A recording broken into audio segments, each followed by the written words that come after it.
My name is Daniel Shepard, as Jake said, and I'm going to talk to you all about marketing today. I'll kind of go over kind of what we're going to look at and how we're going to approach it, and we'll go from there. And if I bore you or you need to get up to go to the restroom during any of this or whatever, just, you won't hurt my feelings, it's fine. So, all right, so that's me. I think I have a little bit more gray in my beard now. That was about a year ago. But I work for Blue Door Consulting. We're right around the corner here in Oshkosh. We're a marketing agency of about 45 people so far. It was started about 20 years ago by Brenda Haynes and Heidi Strand. My specialties are marketing strategy, as you can see there. I also, before I came to Blue Door, I did a lot of usability testing, and I don't know if that's a term you've heard before, but in a nutshell, that's putting somebody in front of a computer and walking them through a website and having them kind of follow their path, and then you find out what works on the website and what doesn't. And I thought that was helpful to say out loud because it's kind of the opposite of marketing. Because I think marketing, usability testing, you get the data directly from the person in front of you. You don't have to hunt it down. Whereas marketing can be a little bit harder because you have to find your audience. You have to kind of ferret out what their needs and wants are so that you can tailor your messaging to them. And hopefully today I can give you a couple of strategies to help you do that. So,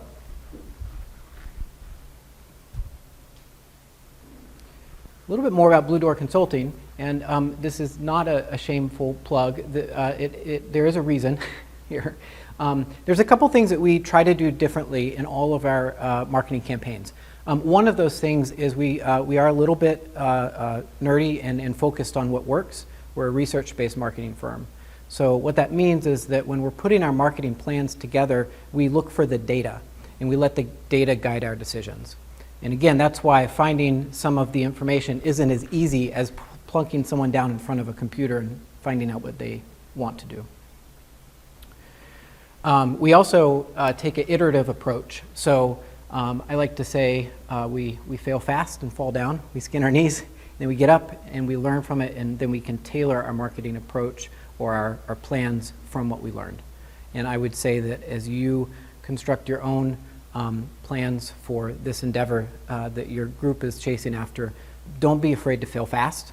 Don't be afraid of failure because you can learn something quickly from that. And then finally, that's our team. We're a big group. We like to get stuff done. And it's another value I think that's important for today because I hope that today I've brought not just some ideas, but hopefully some tactics. And we're going to get a little practice today too, so I hope you don't mind doing some things and some activities. So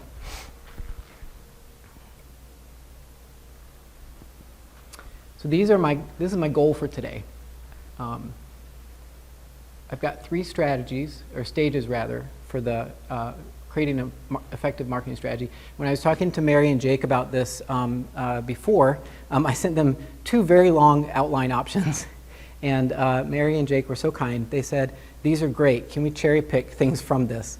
The other thing that Mary and Jake and the team shared with me ahead of today was a very nice presentation that kind of outlined some of the challenges that you all are up against at the state level. And they told me some information about what has been tried and what's coming next. So I tried to tailor my approach and really boil it down to 3 stages that you can use, hopefully, to take back to your locations and help you get in front of your state constituents. So these are the 3 things, again, boiled down, that Mary and Jake shared with me. What I understand, and I think it's important to start with what I understand, because if I've got any of this wrong, it'd be great to know ahead of time. Again, fail fast. I understand that you have a shared goal. And what I understand about the goal is that you are a group of community broadcasters, and that you are looking to the legislator to help make changes so that you can get equipment upgrades so that more people in the community can receive your signals clearer and in a more modern way. Okay, I'm seeing head nods, so I got that part. Great. The next thing I was told, and I understand, is that you started by going directly to the legislator and your representatives, and that didn't work. And they were either too busy, or they didn't want to talk, or other reasons that I heard. And so what I understand from Jake and Mary, the next strategy is kind of a grassroots. Start from the bottom. How can you get people in the community who care about the platform, who may just use the platform and may not feel particularly positive about it, but use it every day? How do you get those people to get in touch with their state representatives and their local representatives to enact change? The third thing that I understood about today is that each of you may have a unique situation in your communities where you go back to. So Jake helped me really understand this, and I really appreciated that. So Jake said, there may be a group like a group in Madison who may have a lot of resources on their local community team, broadcasting team, I'm sorry. But there may be other locations that are smaller who may have 1 or 2 people and may have much less funding.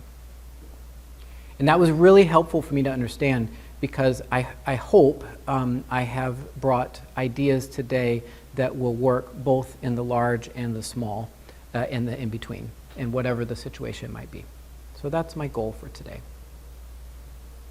So, is there anything else about the campaign facts that I don't understand?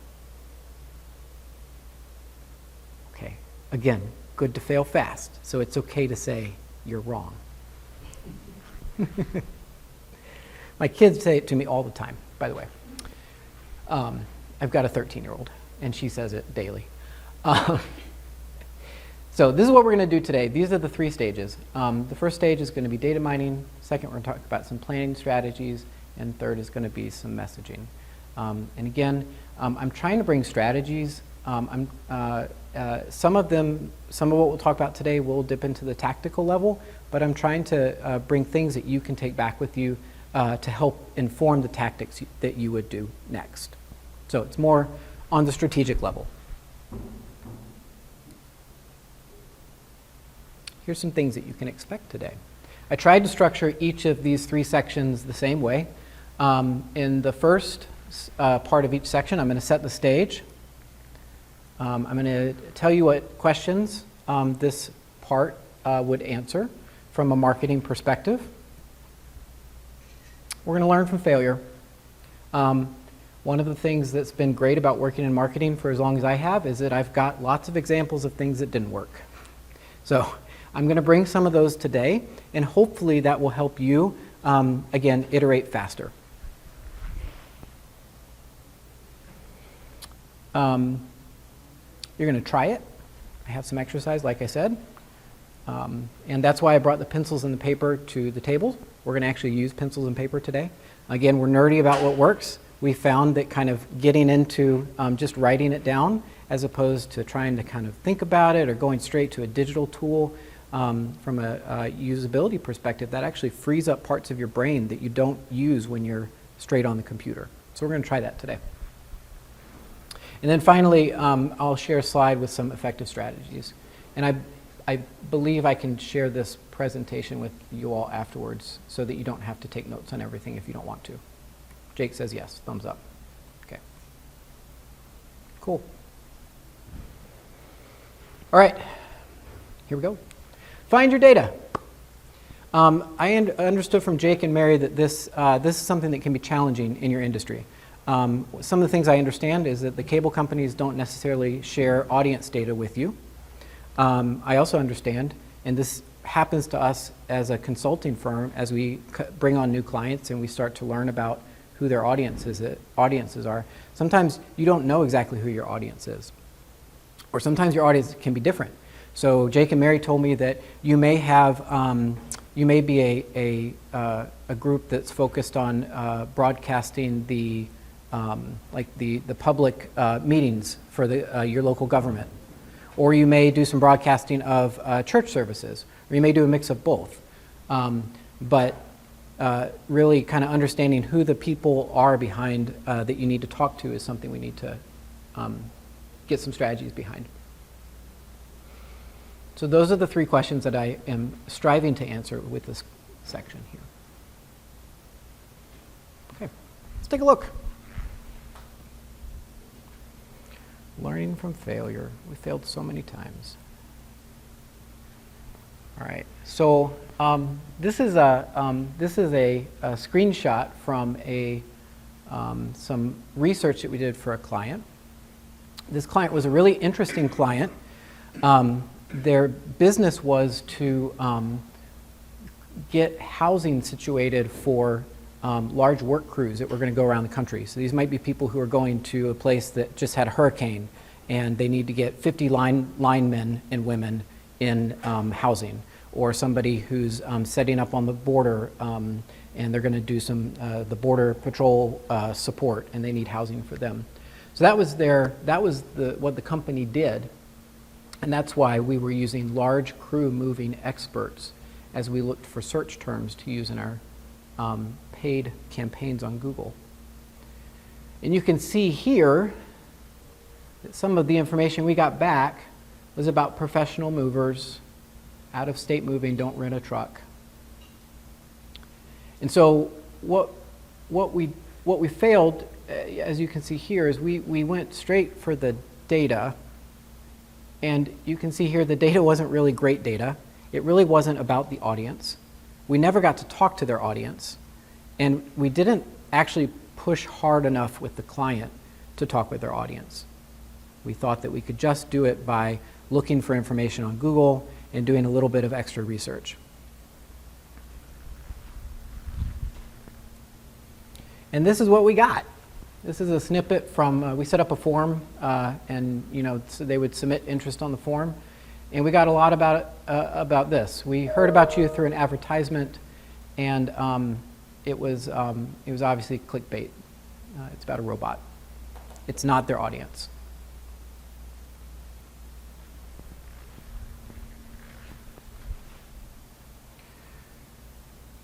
So, that being said, there are ways to find out information about your audience, and I brought some today, and I only brought some because I know from talking with Jake and Mary that everybody's situation is different, and when you go back, you may not use some of these tools.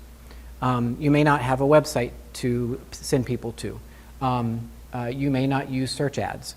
That's okay, but I wanted to bring some benchmarks. But besides just the benchmarks, which I'll talk about in just a second, I wanted to just kind of clarify the difference between where certain types of campaigns can go. And I'm trying really hard not to use the word channels, because I heard that from my audience. In marketing, we will often use the word channels, like a multi-channel approach. So I will have to use it sometimes. But for campaigns, we often make the distinction early on when we're deciding which channels we need to use between the ones that will give us conversions or get information from people. These could be lead generation channels. It could be people submitting their information. In your case, it could be people actually taking that step to reach out to their representative. And there's a difference between those kind of approaches and straight awareness approaches. Awareness, as you would imagine in marketing, is just about getting the information out there. And what awareness campaigns don't do, is, as you can see here, is they don't get a lot of clicks. They don't get a lot of engagement. But they're just meant, they get a lot of impressions. They get a lot of data out there.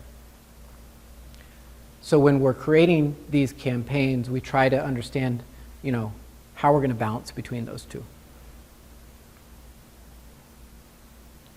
And what I don't know, and what might be good to see here and get some feedback from the group here, do you feel like the message you need to get out there is more of an awareness message, or something that you're hoping to just dive straight to the conversions to? What are you thinking?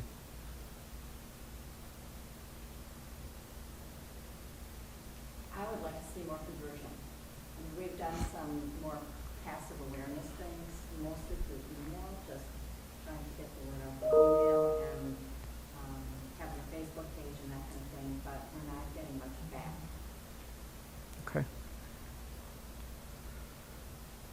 Does that seem like the consensus? I'm seeing some heads nod. Anybody on a different page? It's okay to be on a different page. Okay. Okay. You can, I did provide some data here.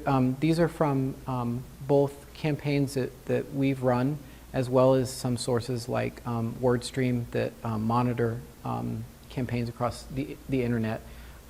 So when you do plan the channels where you want your campaigns to go, these numbers can help inform where you'd like to put more or less effort. And just to make sure that I'm using terms that make sense, an impression is anything that it could be a view, somebody's seen it. It could be, if you're on social media, sometimes they call that engagement, if you've seen the post. So that's an impression. And then a click, again, it doesn't always have to be a click. It could be a swipe. It could be somebody picking up the phone. It's really that conversion step. So the search ad here is a Google ad? Those numbers are Google ads, yes. I would say that if you are looking to do a paid ad campaign and you haven't looked at Bing, Bing is a platform that Microsoft runs their search engine through. That's a good place to look because there's a very different demographic that uses that for search. The demographic can trend a little bit older. It can trend a little bit more conservative. It's also on a lot of things like it comes standard in most Microsoft products as their search tool.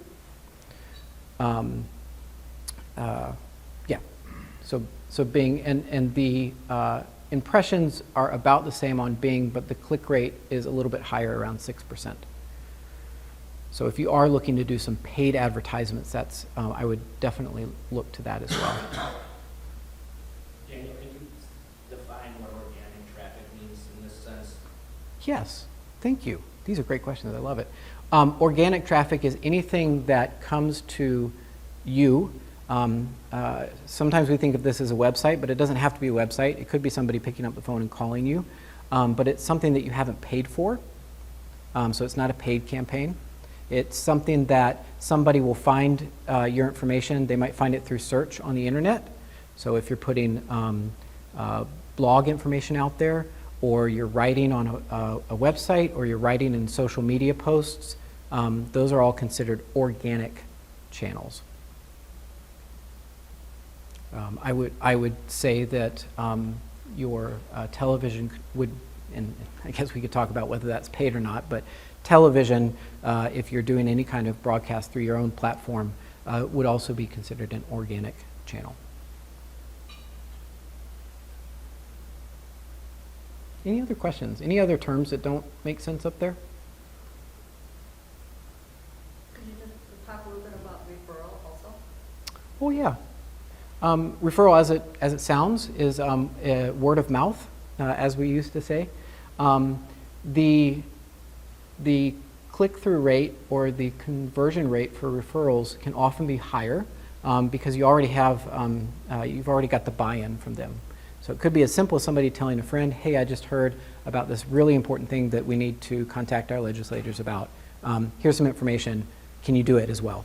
You see this a lot for local campaigns. We'll talk about one a little bit later for school referendums, depend on referrals. Another place that referrals can be important is to keep in mind further down the funnel, and we'll look at this in a few minutes, but let's say that I have gone to your site and I have said, I'm interested, I'll contact the representative.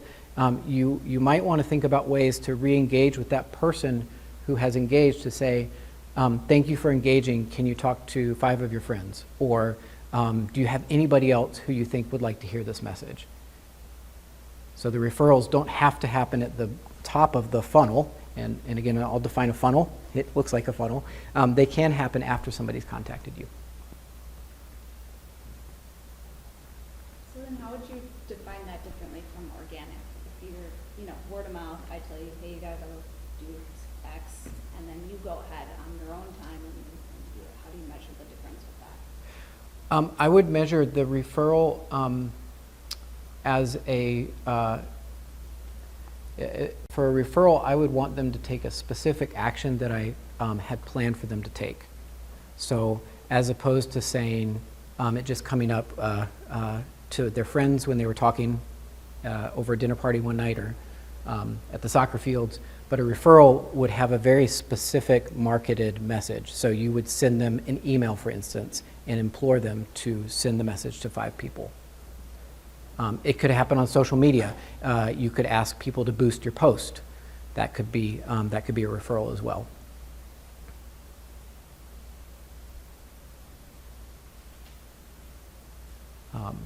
Landing pages is at the top there, and again, I want to be thoughtful about everybody's resources, but a landing page in the digital world is just a page on a website, but it does have a higher conversion rate because once you get somebody to that spot, they're already invested. They have intent, is what we say.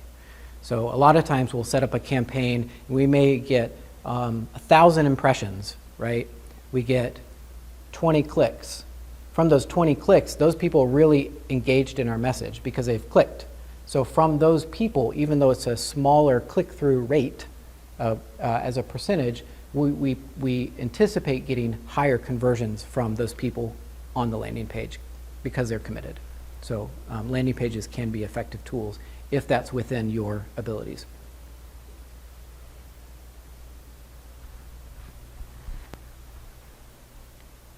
Any other questions about these items? These are good. Okay. Now, we're going to try it. Okay. So, here's what we're going to do. What we have found in all of our marketing campaigns, especially in the last 2 years, is that people are on a lot of different places. They may be on social media, they may do a search, they may hear your information in a radio ad, they may see your information on TV. There's lots of places that people could engage with you. That is called, and taking advantage of all those places is called a multi-channel strategy. And the reason that we found that that works better than just focusing on one place is that they hear you in several spots. And many times people need to hear the message more than once before they commit to it.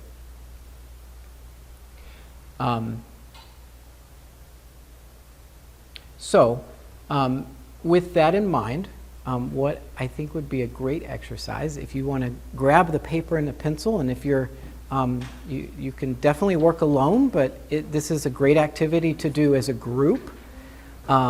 I'm going to put the slide up that I just put up with some of these channels here. And what I'd like you to think about is for your own situation, and again, I heard everybody's situation could be different. I want you to think about some of the places that your audience might be. They could be on social media. They could be sitting at home on their TVs. Think about the spots where your audience might be, and we're going to use this going forward. So make a list. You could put them in boxes if you want. You can draw a diagram.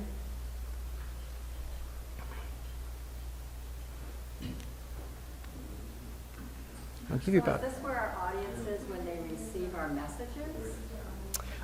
That's a great question. Mary asked, is this where your audience is when they receive your message? It can be. But I would encourage you to think about the places where your audience might be where you don't expect them to see the message. For instance, we've been doing some recruitment marketing in the last 2 years because the job market is really tough. And one of the strategies we employed there is instead of posting on job boards where you would expect people to go look for a job, we put advertisements on the radio and on social media where the audience was when they weren't working. So our strategy was when they're not at work, what are they doing? Where are the places that they're at? And can we take advantage of messaging in those places? Because they may not know that they need to look for a new job yet. They might not be looking yet. So we're trying to entice them to make a switch before they're ready. Does that help? It's a tough one, I know. Can you give us one example? Yes, let me see if I can get a good example that works with your constituents.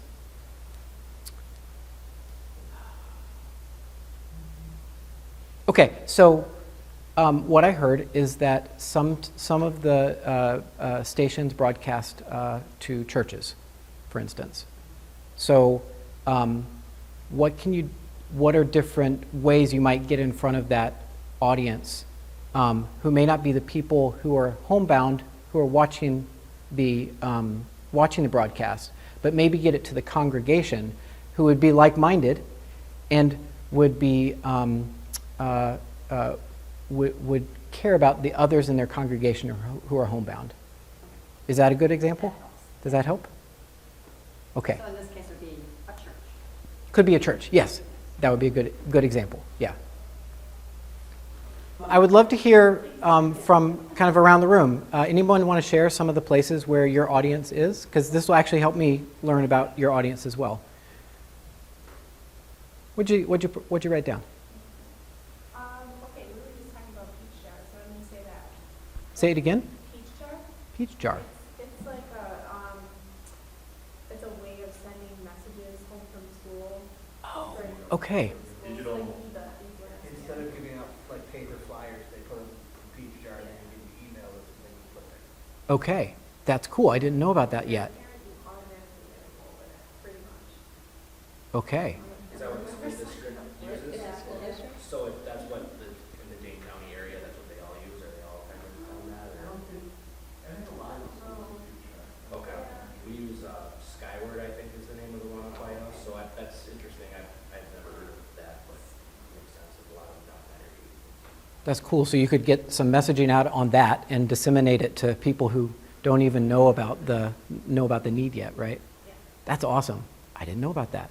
I'm going to write that one down myself. What else? See. Well, our recreation department has a huge database, we could maybe use that. Okay. Yeah. Databases can help for sure because that gives you people that you can send stuff to as long as you have their consent, and that's okay. So that can be very helpful. Okay. We're all attached to cities, communities, or our station, most of them here, not all nonprofits. I also operate a public engagement platform Okay. for the city, and using this to get the messaging out in that, so you're directly talking with that engagement platform. Okay. Excellent. Is that that public engagement platform? Sorry, we ask a lot of silly questions sometimes. It's baked into my marketing blood, I suppose. Is that a video platform or? It's a platform for discussion of following everything from a survey of projects Oh, okay. that the city is involved with, What do you use now? public input. Okay.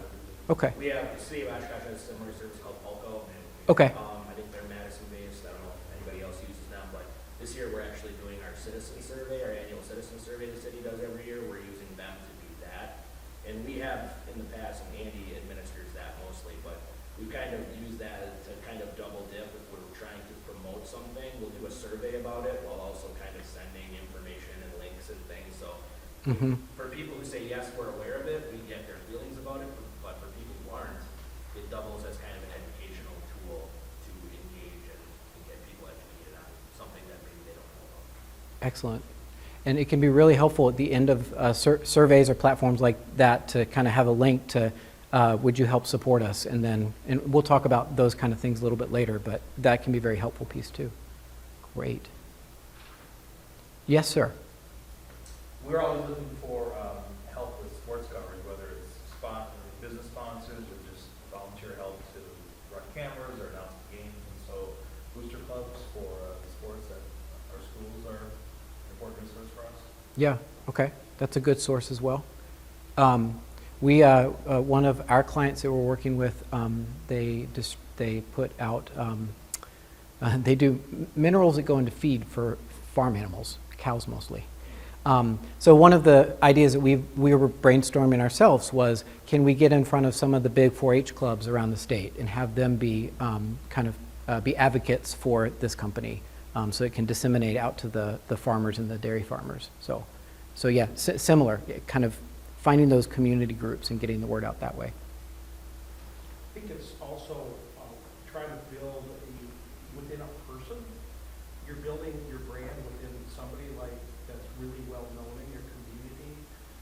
could even be somebody at the station, but somebody that follows somebody a lot. Mm-hmm. It's really, like for the United States, somebody to that level in your community that attaches you to, that will help you share that information through their channel. Mm-hmm. I did that a lot when I was in Rapids with a mayor that was able to use those kind of platforms, but that was just kind of worked out really well. But I'm just saying, how do you build your own, a person? Mm-hmm. Yeah, influencer marketing, right? So that's, and that's become really hip amongst all the social media people. I'm not great at social media, I'll put that out there first, but there are many on the team who help me through that. But finding people, and it could be somebody like a mayor, but you could find somebody like a local celebrity to kind of put it on their podcast or get it on their YouTube channel. The Manitowoc Minute, if you can get that guy, you can get a lot of information out to a lot of people, right? Has anybody not heard of the Manitowoc Minute guy? Okay, you should look him up. He's great. I'm not even going to try an impression because I'm not from Wisconsin, but he'll go to do Wisconsin-y things, and he kind of makes light of it and makes jokes, but it's really all in good taste, I believe. So, but influencers like that can definitely be a big help for your strategy. Okay, I want to be respectful of everybody's time and keep us on track. And like I said, we're going to build off of this, so keep it with you. Don't crumple it up yet. So these are some, for finding the data, these are some of the strategies that we found to be effective. And I tried, as I was pulling these, to find strategies that would align with some of the challenges you all are facing. Using industry benchmarks, I had those a couple slides ago. So it's really important to kind of get a sense of what the return rate would be, what the click-through rate would be, what the conversion rate would be. And you can find that for platforms, a lot of digital platforms out there. But for some of these social and community groups, you might need to kind of think about, okay, if I can, how big is the database from the community center? Okay, from that, what can I expect if I send an email to all of them in terms of conversion? 2-3% of people might click through the email. So then you can math out how many channels am I going to need to focus on in order to get the number of people that I want to take my marketing message. Using what you know about your current audience as a starting point. Talking to them is always great. Surveys help, but if you have people in the community and you run into them and you ask them even a simple question like, have you heard of this initiative? Do you use cable television still? Do you know anybody who does? And getting information, even if the answer is no, I don't, or I don't care, if you can find out why, that can really help you tailor your message to answer the why. And that's really what it's about. And then something we use all the time in marketing is leveraging lookalike data. So if you do decide that your strategy is to talk to the people at the church, you would want to get an idea of the type of people who attend the congregation. And then from that, you can make a plan around what their values are and what's important to them. Do they give to the community a lot? Is it a large congregation? Is it a smaller one but a very tight-knit congregation? And then finally, what we've started to do, starting with a broad view of who you're interacting with. So don't try to eat the elephant all at once. Eat it one bite at a time. So start with some basic strategies of where you might want to go, and then we'll build from there. Any questions about these strategies? Anything that sounds like, come on, Daniel, this isn't going to work. Okay.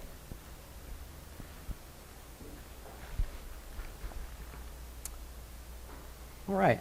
So the second stage of an effective marketing campaign is planning your strategy. So now we've talked about some data points, and we've written down some places where we think our audience might be.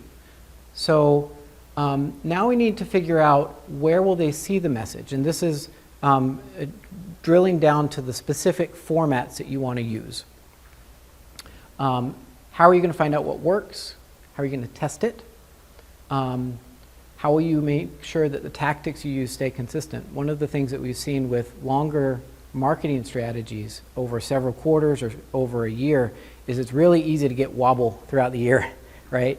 You can say at the beginning of this year, I want to sell all the doors, and these are the 5 things we're going to do that. But by the end of the year, hey, they opened a window company too, so now we're doing doors and windows, but we're putting more of our time towards windows than doors because we didn't pay attention to our overall strategy. So going back to that. And then how do you include the entire funnel, which is what we'll look at next. Okay, so I know this is probably marketing 101, and that's okay, but I always go back to the funnel because sometimes I forget the steps myself, brutal honesty, and B, it's always a good reminder to me when I'm crafting a marketing strategy that I have hit each portion of the funnel. So as you would expect, is this the first time anybody's seen anything like this? Okay, that's fair. As you would expect, it starts with awareness. Awareness is just, hey, there are cable broadcasters out there, and they have something to say. I didn't know that. Okay, that's the awareness phase. Once you've gotten their attention, you move into consideration. They've told me that they want me to talk to my legislator. I'm not sure if I want to do that yet. It's literally consideration. There are marketing steps that you can do to help the consideration phase along, because sometimes it's easy to get stuck in the consideration spot. And then, of course, you want them to make the decision, and decision is separated from action because I can decide to do something. I can say, I support this initiative to talk to local representatives about cable television. I mean, Mary and Jake told me a very compelling story. I like this idea. I myself could get behind it. But have I done anything about it? I have not, even though I'm here today. I have not elected to talk to my representative about it. I probably should, because I don't think it's a bad cause, but I haven't taken that action step. So there's places in the marketing funnel and tactics that you can do to encourage them to take the action step, and we'll look at those. And then at the end, you see my favorite, which is the referral. If you've got them, it's okay to ask for their help to talk to more people.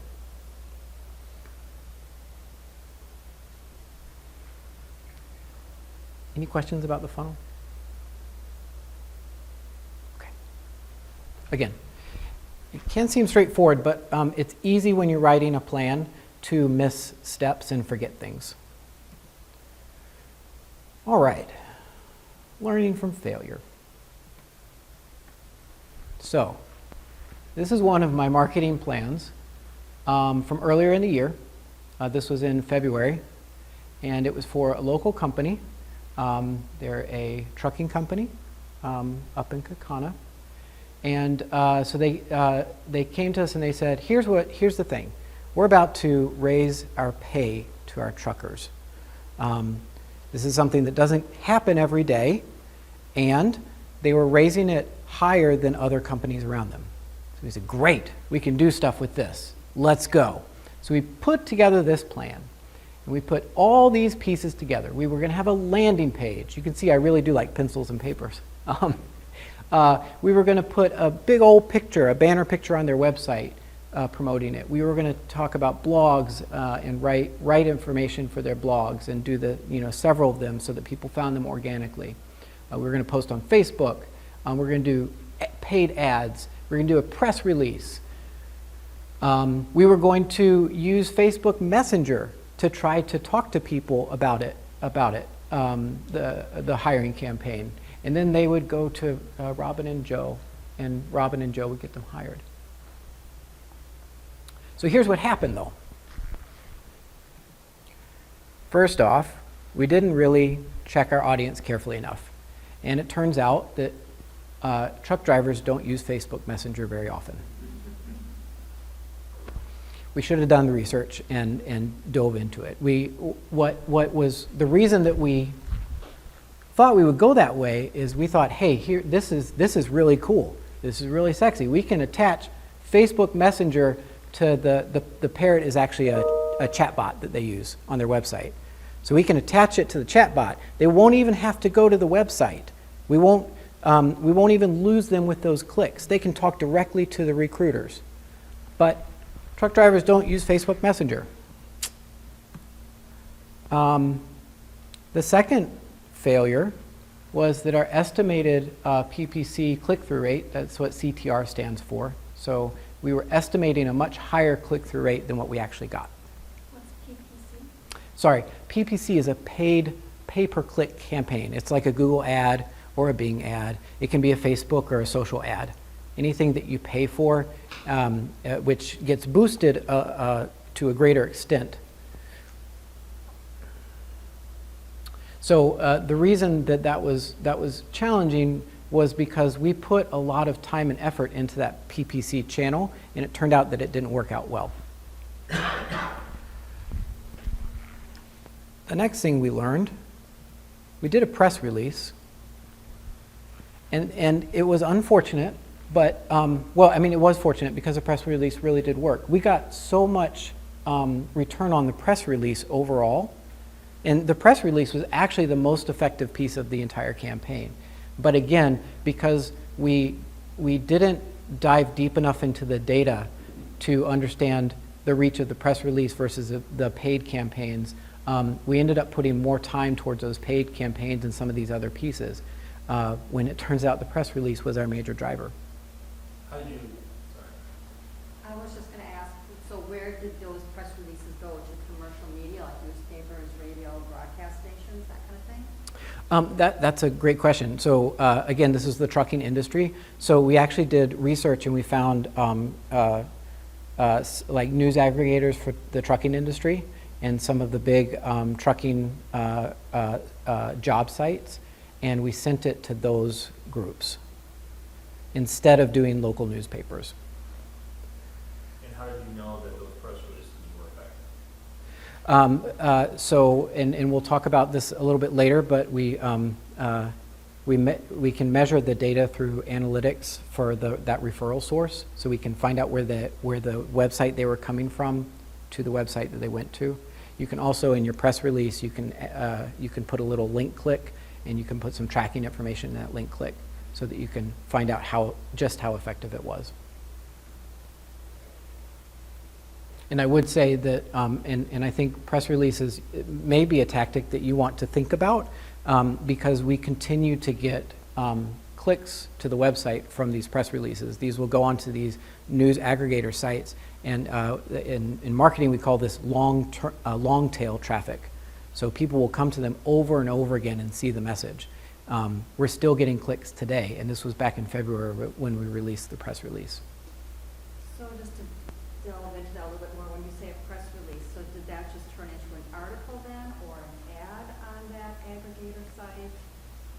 What did that press release end up looking like? So it looked different depending on the site. So some of the sites published the press release directly as we had written it, which is fine, because that included links.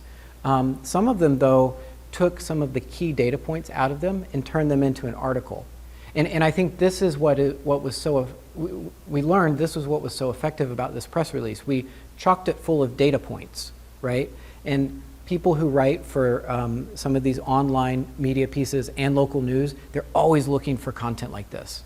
So it's really easy for them to pick it up. And if you put the data points and make it super easy for them to pull pieces out of it, they'll write it into their articles. Does that make sense? What do you mean by a data point exactly? So thank you for asking for the clarification, by the way. I love it. So it was, they were getting a higher rate of pay, right? So what we could have said was they're going to make truckers are going to make $97,000 a year working for this company. And we did say that. But what we led with was this is 20% higher than their competitors in the industry. And that's the data point that got published the most. Data points like that. Yes. And you're going to want things to be short and sweet. When it's a press release that has 5 paragraphs of just information, that's too much. They're going to leave, so to speak, because they want to see. I know when I do some things too. I'll put a little blurb at the beginning. These are the things that are going to be covered in this, and then it's just here, here, here, here. And I've gotten good feedback from that they appreciate that. If it's something they don't want to look at, they're not going to look at it. you Yep. know? But that's what I found, a bunch of paragraphs it's just too much for a lot of people. They don't have time for it, they don't. Yep. They have to go through it. We'll typically go with 1 to 2 paragraphs tops. We'll use things like bullet points. We'll put some of the key messages at the top. I mean, it's what you would assume would work, but if you don't think about it, then you kick yourself. Like, bullet points are really easy for somebody to pick up. The other thing we'll put in the press release that is easy to forget is contact information if they want to ask other questions. We'll not only put that in the press release, but we'll put it in the email where we send the press release out. And we got a couple of calls from media organizations who had additional questions about the press release. So, So it almost sounds like you're not encouraging a lot of interaction with like local newspapers because there's no way to engage. There's no way to put a link in a paper, and there's no way to track it. you can't. However, Yeah. these papers might have an online presence and they would print the. Yeah, you can't control what they're going to print. So in marketing, it's awful, but we always want to have a little bit more control because we need them to take that last action step, yeah. But most newspapers do have an online version today. And then there will be a lot of aggregator sites that will pick that news up and send it to other sites on the internet. So, yeah. Some of us in smaller communities might have, like with Sun Prairie, if I send the paper a press release, he'll print it verbatim. So there's a lot of control over what gets printed and what doesn't, so. Okay, yeah, if you can control it, then That's because you're a you, good woman. you should use it. No, it's because they don't have any staff. Again, so I'll just print it. I could probably put a couple F-bombs in there, they wouldn't. They wouldn't check it first. Well, it sounds to me like what you're talking a lot about is hopping onto already established channels that serve the audience you're trying to reach. Correct. Yeah. Now, there is, from a strategic standpoint, it has been shown that you can have success if you look at smaller channels. And I think this is important to say out loud because everybody thinks, I need to get my information out there. I'm going to go straight to Facebook. I'm going to buy an ad on Google. Okay, there's 1 billion users of Google or more. There's a lot of users of Facebook. But if you take a smaller channel where you have less people, you have more of a chance of getting your information out there. Getting your information on YouTube, for instance, smaller channel, or other channels that might show video, for instance. So don't always go for the big bucks, the big things. So you can see here that it's just a. So you asked how we tracked it. You can see the peaks in February and March. That's right where the press release went out, and that's some of the highest traffic that we've gotten to the website all year long.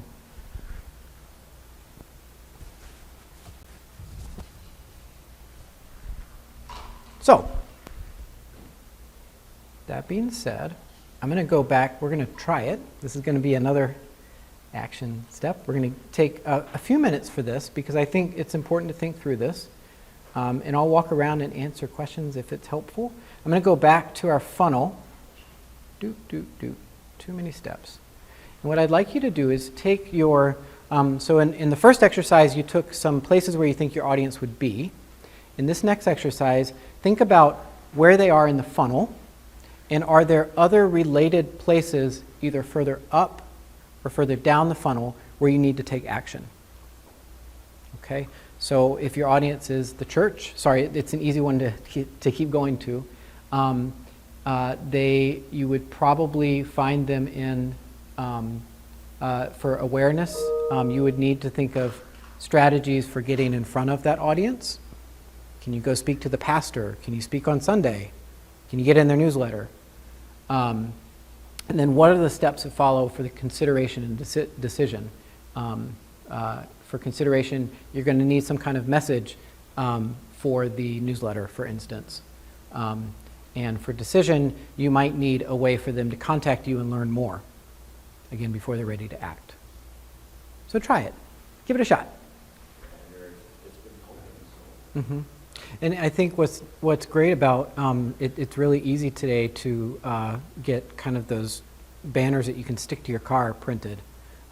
It's relatively cheap. You can switch them out pretty fast. Same thing with the business card. On the back of it, you may want to consider having we'll talk about this in a moment, a direct call to action. Visit this link or scan this QR code. You can put that on a car too, and that takes them to a specific place where you can get them more into the consideration and decision phases.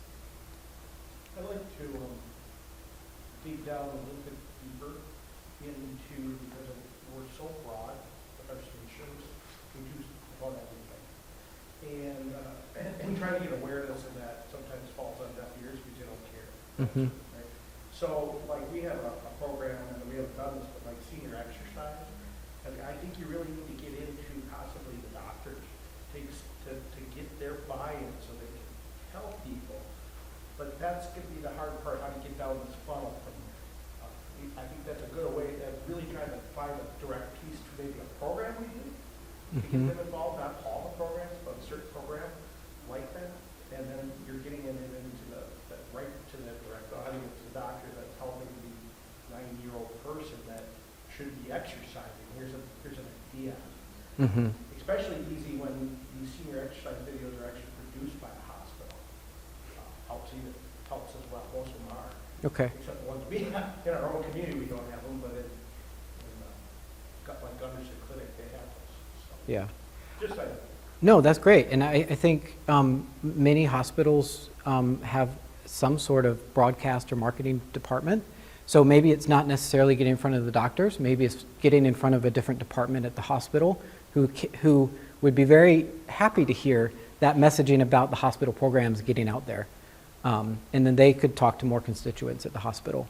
In that same vein, I partnered with Barron, Rusk, Washburn County ADRC, and because they actually called me specifically, and because they saw a yoga program that we aired, and they said, "Do you normally air that or regularly air that Monday, Wednesday, and Friday?" I said, "Yeah." "Would you mind if we sent this out to nursing homes as a resource?" And I said, "Absolutely." So that's another partnership that we do. Mm-hmm. And when you send it out to the nursing homes, are you sending a video piece for them to do? Well, our ADRC for our area sends that out as part of a newsletter or something like that. They Oh, okay. watch at 1 o'clock on these days, and they show yoga shows 3 days a week. So. Okay. And then they use that as a resource to send out to the nursing homes or housing facilities, whatever it is, to make sure that they're aware that this is another resource that they can have for home out. Okay, excellent. Well, yoga and yoga. Yoga and yogurt.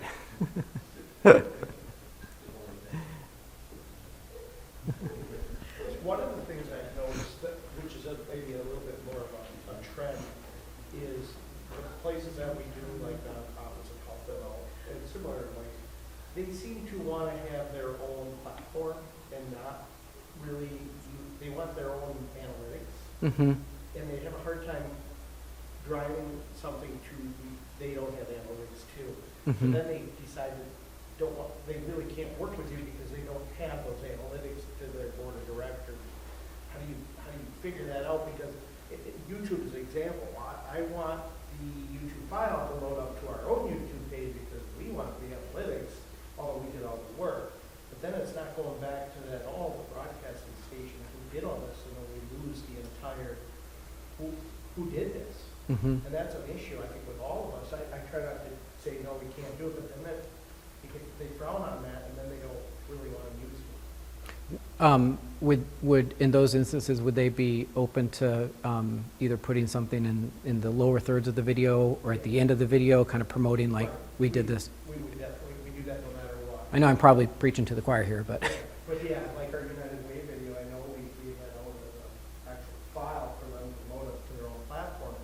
Yeah, it does have our in the front or ad, but Mhm.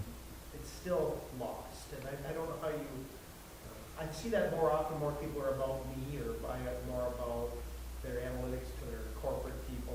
You know, it's different. They want their own, per se, rather than somebody Yeah. else's. And I don't know how you strategize. One of the things that because we have the same problem, one of the things that we've tried to do is make it easier for them to disseminate content and make that content a little bit, get it outside of like the video world where you can't get your messaging into for very good reasons, because it's a United Way campaign. So we might send, along with it, we might send like a media packet, which would include some social media posts which are already written for them to post, or some images that they could use in their social media accounts, things that where they would want to promote the video, for instance, in other places, and that might give you the leverage to include some additional information in there about you, or a link back, things like that.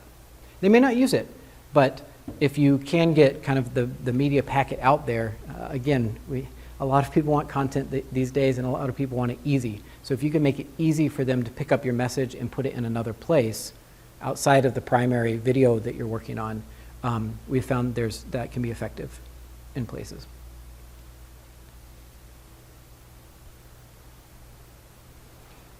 So some of these strategies I think we've hit on in the room. I'm looking for the places where people are already spending their time. We talked about that earlier.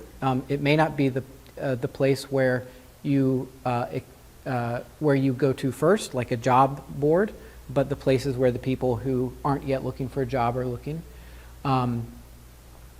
Considering how the message aligns with their activities. So if it's the yoga video, can you find a fun way to work it in?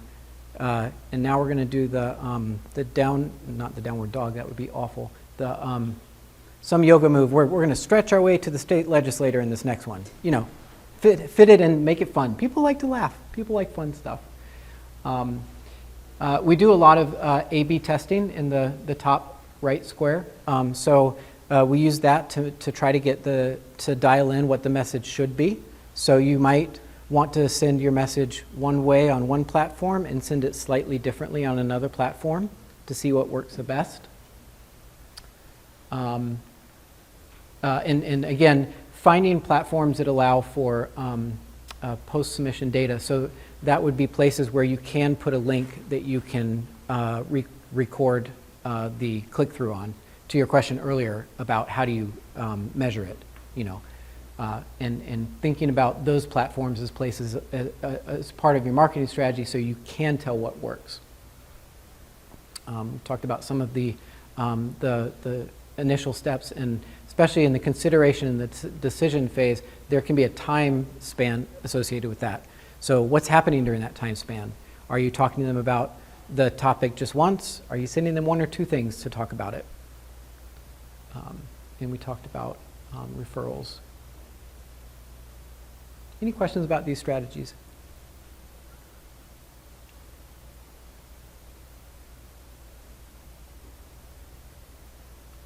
Okay. Then our third piece, our third and final piece today, creating simple messaging. So we talked about the plan, we talked about our audience and how we could find more data about where they're at. Unfortunately, the place where it's easy to fall down in marketing is the last step, the message. Does it fit the format? How long do they have to look at it? What visuals are they expecting on the platform? If it's a YouTube video, are you going to put a lot of words in it? That's not going to make sense, right? And then is the next step easy for them to take? So like putting a URL on the back of a business card. Make it easy for them to take that step. Putting a phone scan piece on the back of the car. Make it super simple for them to take the step. Because we all have a lot going on.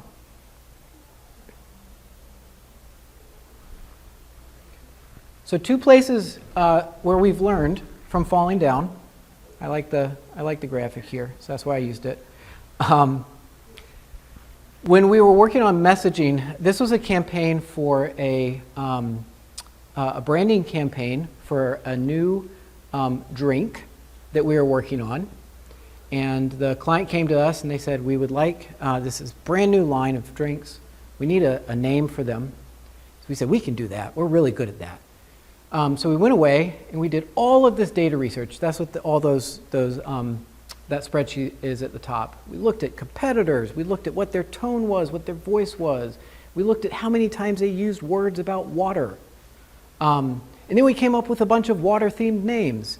And we thought this was great. And we did this over the span of 2 weeks. And we didn't talk to the client at all until we came to them with the water-themed names. And they said, we don't like any of those. They don't make sense for our brand. We were overthinking it. We made it overcomplicated, and we didn't go back and check with our source, our audience, about what they had in mind. Another example, make it memorable.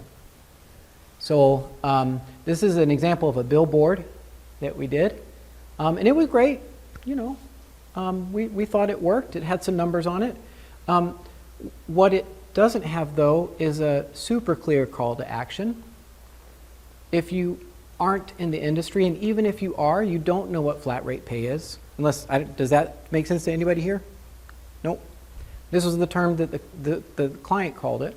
And so we had this great big billboard up in a sea of other billboards, and it didn't work as well as we wanted it to. It worked some, but not great. I don't know if you've seen these around. This is in Appleton. That's clever, right? They won. I was really upset about that. I wanted to think of that one, but I didn't. It's clear.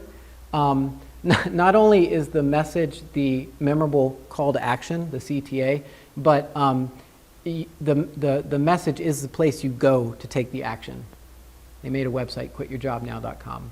And again, I know not everybody has the ability to make a website like that, but the CTA itself was the message. And I think they got their audience voice. It was fun. You know, in the pandemic times of switching jobs, it was like, why don't you switch jobs? Quit your job today. You can do it. We'll support you. So, now we're going to try it. And Jake and I were talking about this. So I have 2 ways we could do it. And maybe the first way would be a good practice run. And maybe the second way, we can play with some of the actual messaging that you're hoping to convey. So, and I think we have enough time for that still. Yeah. Okay. So here's the first thing we're going to do. I picked this because I think it's similar, because it is about politics. Appleton Schools in the Fox Valley has a school referendum on the books next week, and it's important for the schools that they get this passed so that they can do a lot of infrastructure updates. This is the information that they sent home to parents. It's a lot to read, right? I'm like, I got it. And I have 2 kids in school and I care about the referendum. But I was like, this doesn't make sense to me. So how did they send this home? What platform did they use, or how did the parents get this message? They sent it through community meetings about the referendum, and through, I think they sent it through the email that we get from the school every week about things that are going on in the school system. So,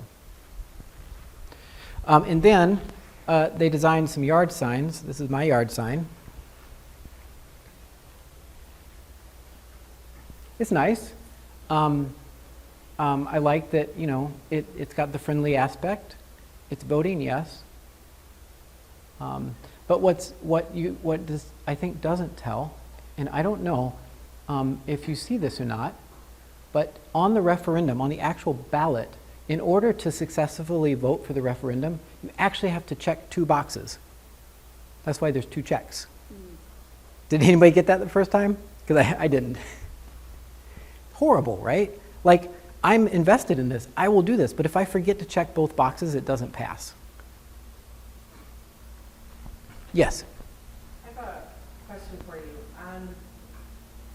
We just had a new logo in Merrill that was introduced, and there was so so much pushback on, and I'm one of those people that kind of watches this stuff too, but Appleton is not capitalized there. Mm-hmm. Is that an issue for people? I mean, seriously, they introduced it, and you should have seen the things that everyone said because Merrill was, it was lowercase in the, Yeah. is that something that you need to be careful of, or? I definitely think it's worth thinking about, and I think we should kind of try it in this next exercise. Obviously, they didn't capitalize it because of the font choice, but that's maybe a decision we make as marketers and designers, you know. But this goes back to knowing your audience, right? Some people just get turned off by stuff that isn't punctuated correctly, and that's okay. But then they're going to stop listening, right? So yes, I do think you need to consider your audience. Now, if the audience is I mean, especially because this is about a school. right, it doesn't jive, right? Yeah, and it goes back to making sure that your message fits the platform, right? And the fact that it's not capitalized up there, but it's capitalized in the line just beneath it. Right. Right. Yeah. And I think another difference between this and the billboard that we looked at, did I get it up? Yeah. The billboard uses, it uses negative space, is the term we use for that.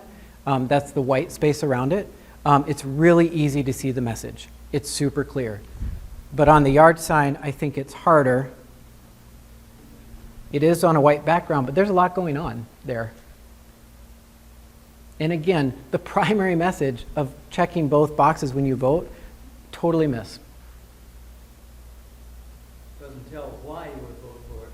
Doesn't tell what you're voting for at all. Nothing at all. Right. It just How says much can you vote put on a yes. yard? Oh, yeah, well, yes, on the referendum. Yeah, it just says vote yes. Yeah. I just thought it was they were just, you know, emphasizing the vote. I didn't know about, like you said. Yeah. The other thing that is easy to miss, because the 8 is part of the exclamation mark, it's easy to miss the 8. It looks just like they've done some design thing. In usability, what we know, and this happens both in digital screens and in print, is your eyes see something, and you don't see everything at once. Your brain starts to break things down piece by piece, and that's how it remembers things. So if you look at this again, your eye probably went to the yes first, and then you might have gone to the of Appleton Schools because it's the same color.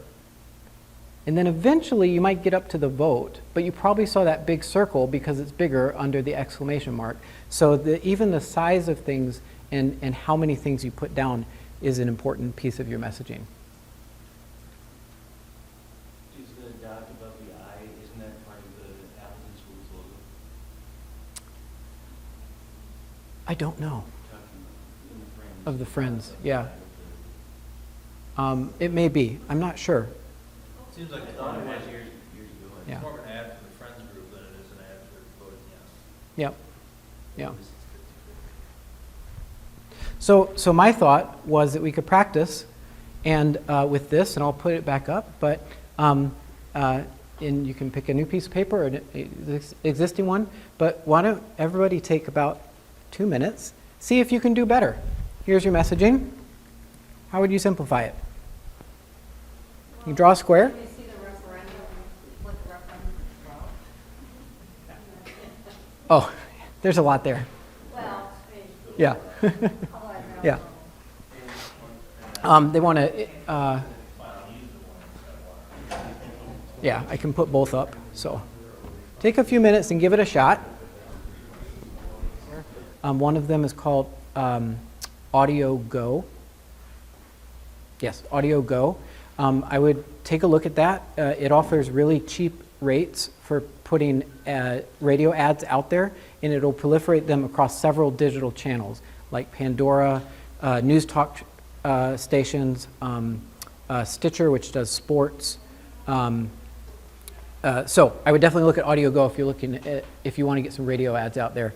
And you can also really drill down in demographic-wise. You can do a section of a state or a city, it allows for a lot of controls. And then we saw a lot with the yard sign, is the next step clear and easy to complete? So you may want to think, if your end goal is getting people to talk to their legislator, do you just tell them to do that? Do you give them the email that goes straight to their legislator for your local area? Can you pre-populate an email? So all they have to do is click a button, the email pops up, and they click send. Make it as easy for your audience to take that last step as possible, and that will improve your overall conversions. And again, you had a wonderful, and I'm sorry, I didn't catch your name up front. Lanny, you had a wonderful note about voting twice. You can't do it. So check your ad for tone and voice. And check, we'll do this often, we'll look at what others in the space are saying. So if we have others, like right now, who are, everybody's probably getting a lot of things about who to vote for next week in your mailbox, right? So now might not be the best time to send a mailer out to your community. As a matter of fact, we're waiting to send one until after the election for some of my clients. I was actually thinking of using the vote twice as a clever hook somehow. I'm not sure how that would work to brainstorm it, but you have to vote twice, but not this way. I don't know what. Yeah, you can make it fun. People like to have fun, and if it can be clever, people will pick it up. Just like the quit your job, it catches your eye or your ear. Yeah, quit your job now. So, yes, sir. Are you saying that people actually listen to audio longer than they'll watch the video? Is that what it's saying? Is that assuming it's like on a radio or a podcast you don't skip? Or it seems, I wouldn't do it that way. If I hit an audio or podcast, I skip over it. Is there any reason, like what do you think the reason behind that? I think there are several platforms that don't allow you to skip ads. Sometimes, like on Spotify, for instance, you have to, well, this might not be the case. Yeah, you can't turn down the volume or pieces like that. It could be. I've had a paid account for a bit, and I have more privileges. But Not a premium user, and you can't skip ads. yeah. So there are platforms. YouTube will show a video if you're not a premium. You can't always skip it. Or it will let you skip it after the first 10 seconds. So get the message in the first 10 seconds. So. But that's also commercial, so you're talking about like general videos together. If you put something on our Facebook page or something, I'm saying I'll reach drop off really fast. But it seems weird to me that audio would be lasting longer than video. If video only has 20 seconds, why would, audio get 15 to 30? Well, I'm sorry, I should have clarified. That's a nice catch. Audio in this case is just paid audio. I apologize for that data point. Whereas video for the under 20 seconds isn't just for paid video. So, sorry, I should have caught that. I apologize. But it is that 15 to 30 seconds because you can't skip it on several platforms. And when you use a platform like Audio Go, you can either do a 15 or a 30-second ad. They don't allow for longer ones. So.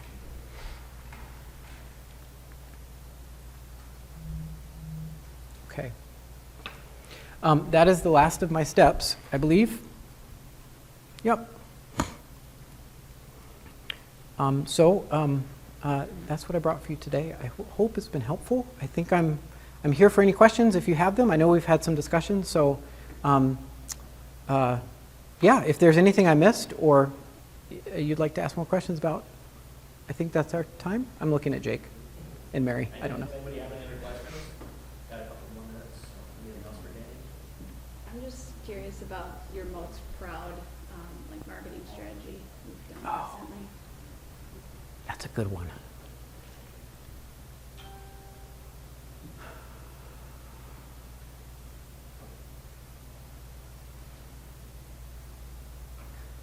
I have to think.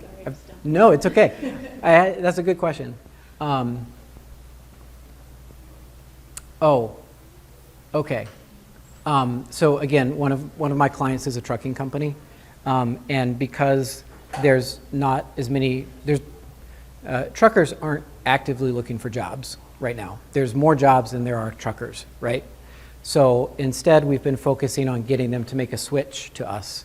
So instead of saying make the switch, we did several Facebook reels, and it was change lanes, because it's driving, right? And so the words popped up across change, and then we showed a truck, and then lanes, and we showed a truck, client's truck. So, and we themed it to their colors, so that was fun. I like that one.